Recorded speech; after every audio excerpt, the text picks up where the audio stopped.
దేవతలకు గురువు అయిన ఎవరు బృహస్పతి వాళ్ళు దేవరాజు ఇంద్రుడిని శపిస్తారు. సో ఎందుకంటే ఈ అధికారం పవర్ అనేది చాలా పవర్ఫుల్. సో ఒకసారి ఎప్పుడైతే అధికారం కొద్దిగా మన భాష చెప్పాలంటే నెత్తికెక్కిందనుకుంటుంది. దాంతో మనం ఏం చేస్తామో ఒకసారి తీవ్ర పరిణామాలు ఎదుర్కోవాల్సిన పరిస్థితి ఉంటుంది.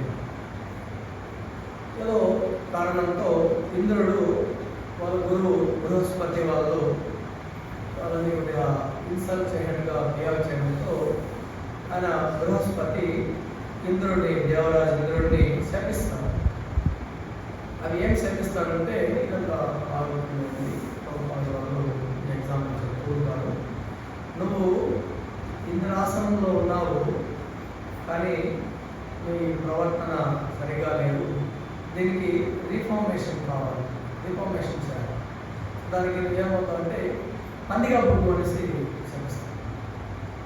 భూలోకంలో ఈ వృత్తిలోకం, ఈ మట్టలోకం ఉంది కదా, ఈ యొక్క పుట్టింది చాలా తప్పదు. జాతస్థలి ధ్రువ అనే సమస్య.